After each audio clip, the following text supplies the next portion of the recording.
ಇನ್ನು pipeline gas ಇದ್ರೆ cylinder ಇಟ್ಕೊಳ್ಳುವಂತಿಲ್ಲ. Petroleum ಸಚಿವಾಲಯದಿಂದ ನಿಯಮ ಪರಿಷ್ಕರಣೆ. ಪಿಎನ್ಜಿ ಇರುವವರು ಎಲ್ಪಿಜಿ ಸಿಲಿಂಡರ್ ಪಡೆಯೋ ಹಾಗಿಲ್ಲ. ಪಿಎನ್ಜಿ ಅಂದ್ರೆ ಪೈಪ್ಲೈನ್ಡ್ ನ್ಯಾಚುರಲ್ ಗ್ಯಾಸ್ ಸರ್ವಿಸ್ ಏನಿರುತ್ತೆ ಅಂತವರು ಮತ್ತೆ ಎಲ್ಪಿಜಿ ಸಿಲಿಂಡರ್ಗಳನ್ನು ಕೂಡ ಪಡ್ಕೊಳ್ಳೋ ಹಾಗಿಲ್ಲ.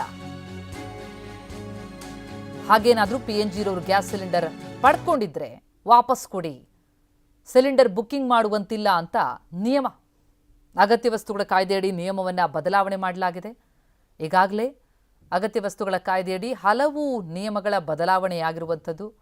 ಅವಧಿ ವಿಸ್ತರಣೆಯಾಗಿತ್ತು. ಒಂದು ಬುಕ್ಕಿಂಗು ಮತ್ತೊಂದು ಬುಕ್ಕಿಂಗು 25 ದಿನಗಳ ಅಂತರ. ಈಗ ಅದರ ಜೊತೆಗೆ ಈಗ ನೀವು ಪೈಪ್ಲೈನ್ ಗ್ಯಾಸನ್ನು ಪಡಿತಾ ಇದ್ದೀರಾ ಅಂತಂದರೆ ಅದರ ಜೊತೆಗೆ ಸಿಲಿಂಡರ್ನೂ ಕೂಡ ಇಟ್ಕೊಳ್ಳೋ ಹಾಗಿಲ್ಲ ಎನ್ನುವ ನಿಯಮ ಪರಿಷ್ಕರಣೆ.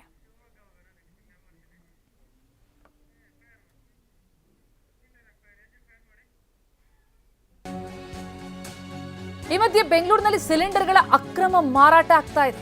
ಬೆಂಗಳೂರು ನಗರ ಕಮಿಷನರೇಟ್ ವ್ಯಾಪ್ತಿಯಲ್ಲಿ ಈ ಬಗ್ಗೆ ಕೇಸ್ ಆಗಿದೆ. ಪೀಣ್ಯ, ಚಿಕ್ಕಜಾಲ, ಕೆಂಗೇರಿ ಠಾಣೆಗಳಲ್ಲಿ ಎಫ್ಐಆರ್ ದಾಖಲಾಗಿದೆ. ಕಳೆದ 2 ದಿನಗಳ ಅಂತರದಲ್ಲಿ 3 ಎಫ್ಐಆರ್ ದಾಖಲಾಗಿರೋದು.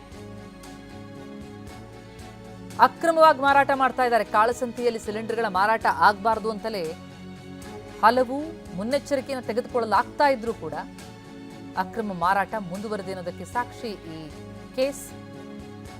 3 ಕೇಸ್ ಆಗಿದೆ. 2 ದಿನದಲ್ಲಿ 3 ಎಫ್ಐಆರ್. ಪೀಣ್ಯ, ಚಿಕ್ಕಜಾಲ, ಕೆಂಗೇರಿ ಠಾಣೆಗಳಲ್ಲಾಗಿರುವಂತಹ ಕೇಸಸ್ ಇದು. ಎಲ್ಲ ಕಡೆಗಳಲ್ಲೂ ಅಷ್ಟೇ ಕಾಳಸಂತೆಯಲ್ಲಿ ಮಾರಾಟ ಮಾಡ್ತಿದ್ದಾರೆ. 1900 ರೂಪಾಯಿಗೆ ಸಿಗಬೇಕಾದಂತಹ ಕಮರ್ಷಿಯಲ್ ಸಿಲಿಂಡರ್ಗಳನ್ನು 5000, 6000 ಈ ರೇಟಲ್ಲೆಲ್ಲ ಮಾರಾಟ ಮಾಡ್ತಾ ಇರೋದು ಒಂದು ಕಡೆ. ಇನ್ನು ಬೆಂಗಳೂರು ನಗರ ಕಮಿಷನರೇಟ್ ವ್ಯಾಪ್ತಿಯಲ್ಲಾಗಿರುವಂಥ ಈ ಕೇಸ್ ಇದೆಯಲ್ಲ, 3 ಎಫ್ಐಆರ್ ಆಗಿದೆ 2 ದಿನದಲ್ಲಿ.